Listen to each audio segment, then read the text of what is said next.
not sure how much time I have left. They are getting closer.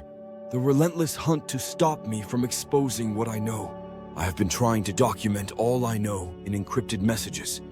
I have scrambled my messages in versions of books I had written in the past. Each one now has a new edition and contains a code that will unlock what I found. If you're reading this, you must have cracked it. Thank you.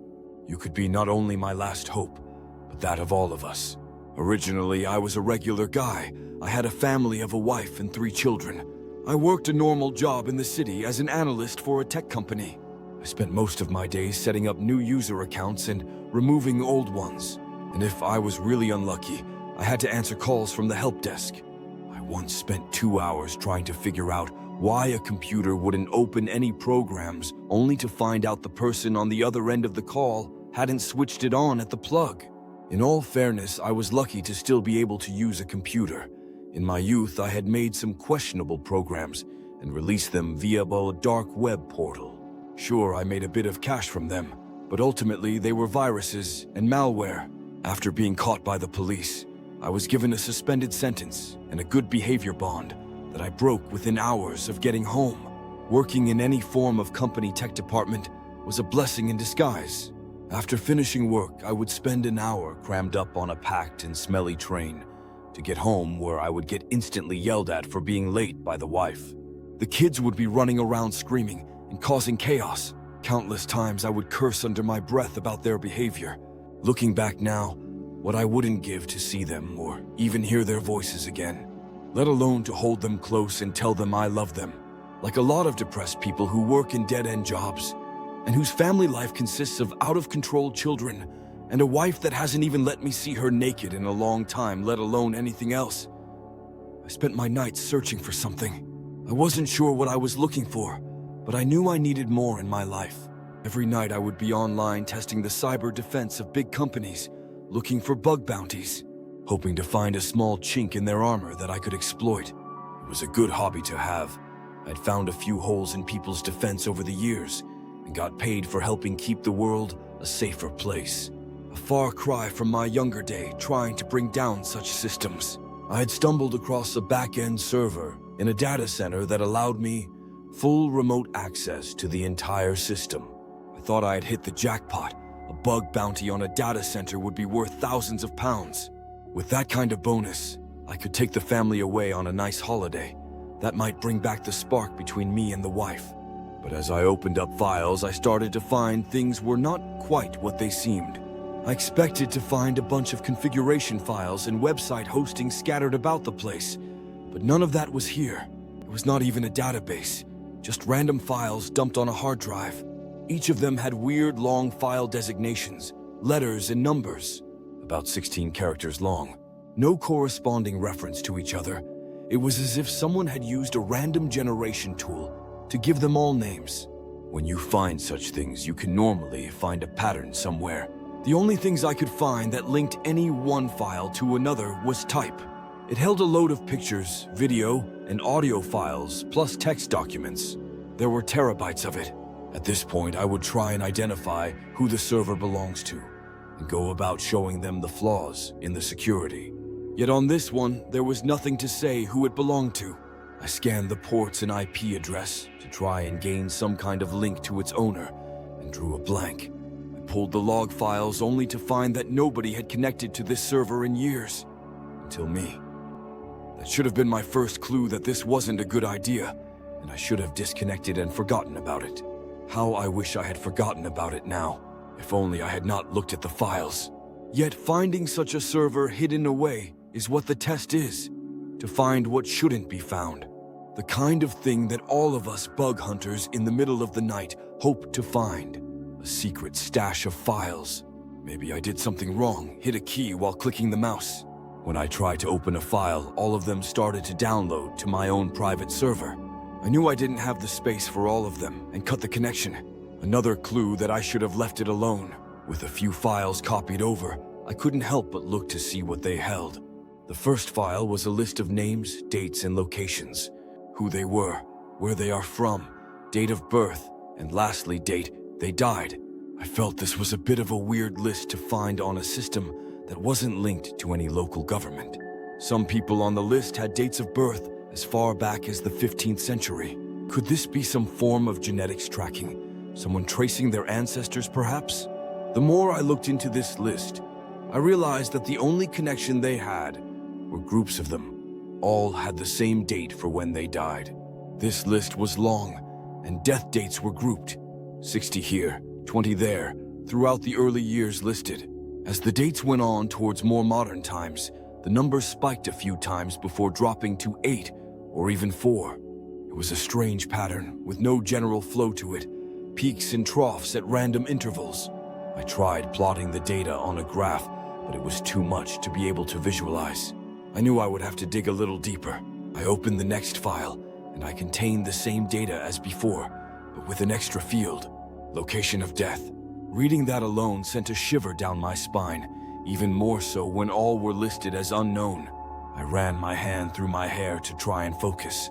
The location for the oldest dates was lost at sea on board a galleon or warship. As I scanned through the document, quickly looking for a change in the locations corresponding to the dates, it was always lost at sea on a ship, or in more recent times on board a plane. All the deaths now had another thing in common. No bodies recovered. All were missing in action, so to speak. I remembered that on the server this came from, it also contained picture files. Maybe it held clues as to what this was all about. So stupidly, I reconnected to it so that I could view them. Going back to a wayward machine was the worst idea. Still, part of me was curious and wanted to make sense of what I had found. Logging back into things was easy. I had all the details from my first connection. This time I made sure not to trigger the download to my own machine. I found the list and went straight to the pictures and clicked the top one. It opened slowly, as if it was an old-style printer, going row by row down the page. When it finally finished, I was shocked and confused at what I was looking at. A 15th century Spanish galleon laying in ruins on what looked like the desert sands. That can't be, can it? How would a ship that size end up in the middle of a desert? I know they say it was once filled with water, but not 500 years ago.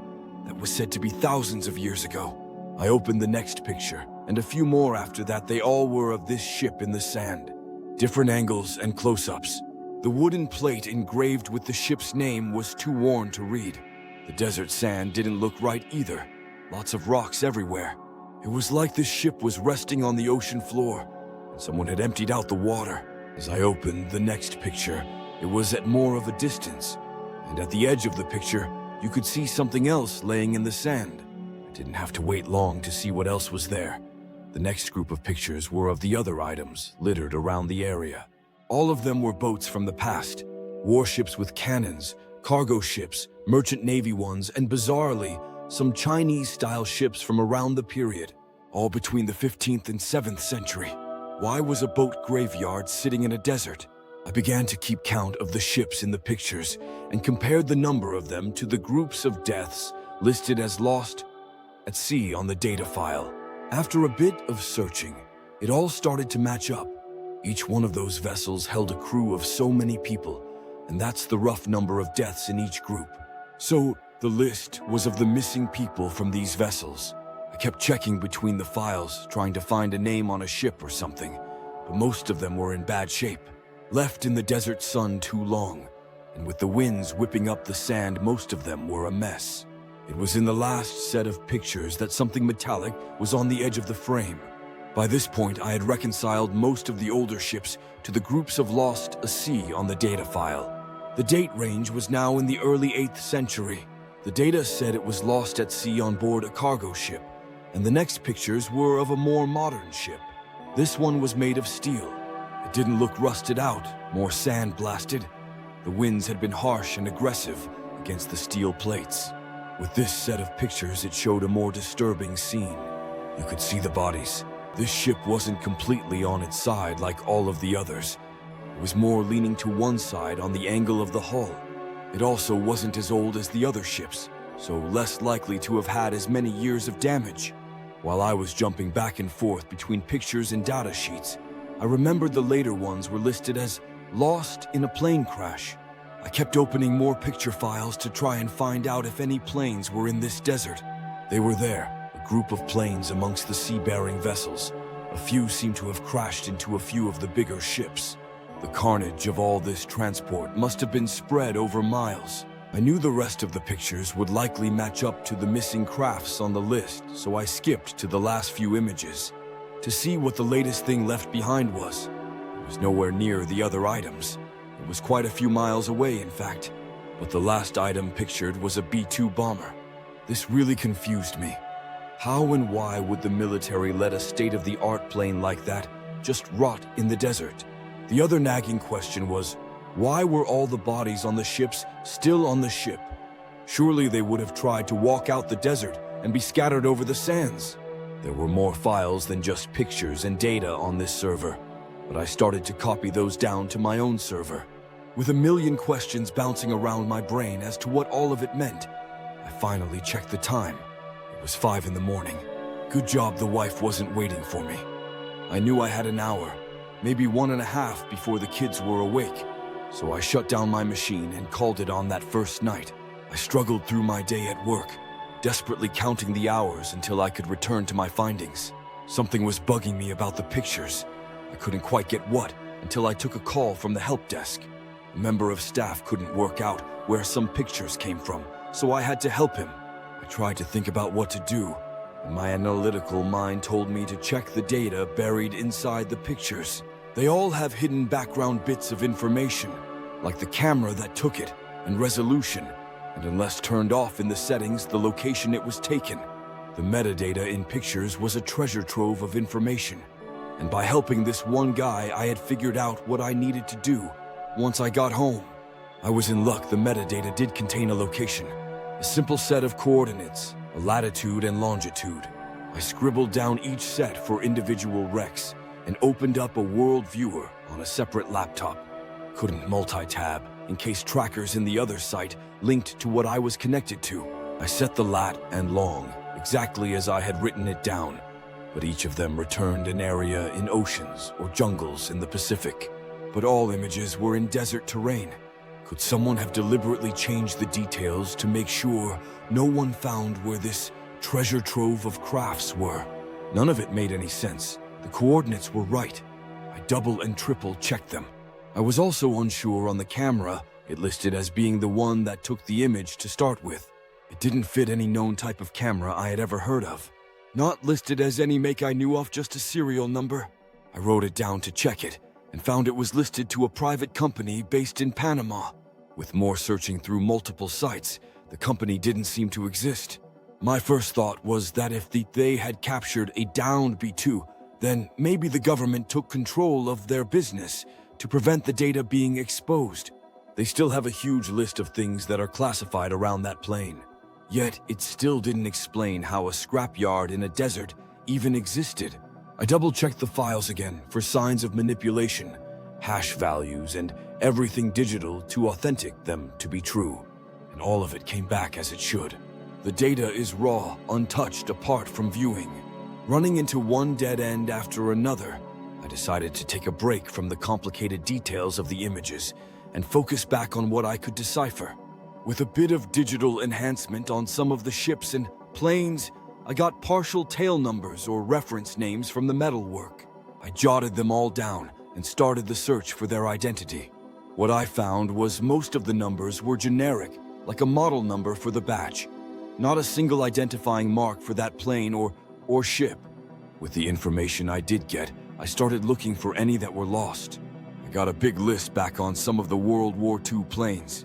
Browsing the list, I narrowed it down to only a few that were not listed as shot down in battle. 4 were missing at sea in the Pacific, and 2 more in the Caribbean. All 6 matched the ones in the pictures, and all lost at sea or did not return. The more I checked, even the ships in the sand were listed as lost at sea, possibly sunk by pirates for the older ones. A few of the more modern boats had last known coordinates listed in the missing reports. And again, they were either in the Pacific Ocean, not far from Japan, or the Caribbean.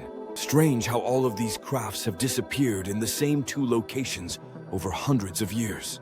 The rumors about the Caribbean one are widely known, but I had never heard of the second location having the same issue. The deeper I dug, the more local stories from the east appeared. A second Devil's Triangle. I figured at first that it was all part of some elaborate hoax.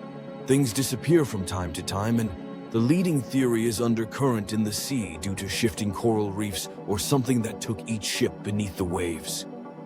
Forever. Only snag being, how do you account for the planes? Freak waves that lash out to a few hundred to 1,000 feet in the air? And if so, how did a 1,000-foot wave take out a B-2 and nobody knew about it? No, if this was a hoax, then someone has gone way beyond expectations to make all of this. Over the nights I spent unraveling all this, I hadn't noticed the random packets appearing in my web traffic. Somebody was seeding my machine with an overflow of data packets. By the time I figured out what they were, it was too late. My machine had been compromised with tracking pixels and cookies. I killed off the connection as soon as I could, but they had already fingerprinted my machine. I made sure to copy all the files I had downloaded to a flash drive to keep it with me at all times. The next morning, as I left for work, I noticed a suspicious-looking van park across the street from my house. Nobody in my street owned a van, so why would one be parked there now? The next day I went to work. I got the strangest feeling that I was being followed.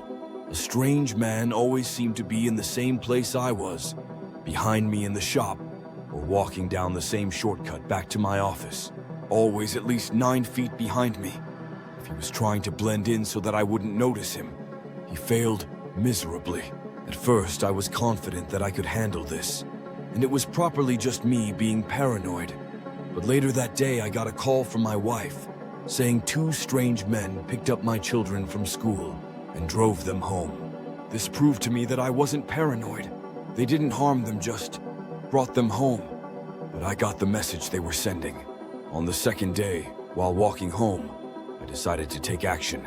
I deliberately ducked into an alleyway, and as my stalker rounded the corner, I snatched him by the jacket, slamming him against the wall, and demanded to know who he was and why they were watching me.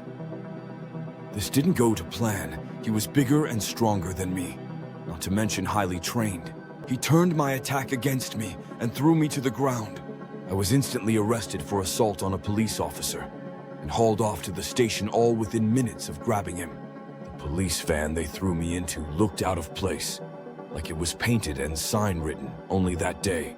I could swear I saw the sign dripping and running down the side of the van. Then the station itself. Sure, we went under the building to a receiving dock, yet it didn't feel like a police station. More like a makeshift interrogation room. You hear about these kinds of things all the time in chat rooms and forums around the net. It didn't take me too long to work out that these were the same people who picked up my children from school that day. They never asked me about the assault on the police officer. They went straight to asking me about the files I downloaded. I knew my rights. They didn't have much on me. So I started asking questions of my own. I tried to outthink them and play my own style of mind games on them. And as the first punch collided with my face, I knew that any rights I thought I had were gone. They beat me for hours, trying to get me to give up my source. They assumed that someone else had done the hack and fed me the information. I held out for as long as I could. But once they start planning to pull teeth out, you have to give them something. Sure, I can take a beating, but I'm not some super soldier trained to withstand torture. I told them how I got in and what I was really doing. Of course, they didn't believe me. And as they reached for my mouth with the pliers, the door burst open. With my eyes swollen from the beatings, I could just make out a shadow, a very large shadow. The 2 men who had been questioning me stopped dead. I was tended to by a nurse who treated my injuries. She had such a warm touch, and even through my broken nose, I could get a hint of her overwhelming perfume. Maybe I could taste it in the air as she dabbed cotton balls doused in antibacterial fluid across my face. Or it could have been the alcohol in the fluid she was using, wiping away the blood and tears that felt ingrained in my skin. The fragrance was familiar to me. It was the same one my wife wore on our wedding day. Each gentle swipe of her hand over my wounds took some of the pain away as well. Her voice was soft and reassuring that this was not right. They had no business hurting me. I felt invigorated. This was the first act of kindness I had felt in a long time. She ran her fingers through my hair, searching for any cut or bruises, but To me, it felt like we were alone together in a different kind of situation. Maybe it was the familiar smell of the perfume mixed with the alcohol wipes, a splendid concoction of chemicals infecting my brain, and soft touch after hours of pain that made me think crazy things. That soon changed as a deeply dark, disturbing voice arose from behind me. The shadowy figure from the door was in here too. He asked me to explain how I found the information again. My body became rigid at the prospect of another beating. The hands of the nurse ran down my cheeks and tickled my neck as she whispered that it's okay and that I was safe now. What was it about this woman that made me feel reassured? It was like I could hear her voice inside my head. I repeated what I had told the others, but instead of being accused of lies, they accepted what I told them. I wanted to ask a million questions, but feared for the reprisal if I did. The entire time I spoke, my nurse's hand was stroking the back of my neck, reassuring me that she wouldn't let anyone harm me. My mind raced with ideas about her, and what could this all mean? Why was she so kind to me in this hellhole? I got my answer soon enough, as her fingers laced into the back of my hair and yanked my head back. The now familiar feel of steel against my skin, as if I was shaving. But as the blade in her other hand pushed the point under my chin, the reality of the situation dragged me back to the present. They wanted to make sure I was telling the truth by any means necessary.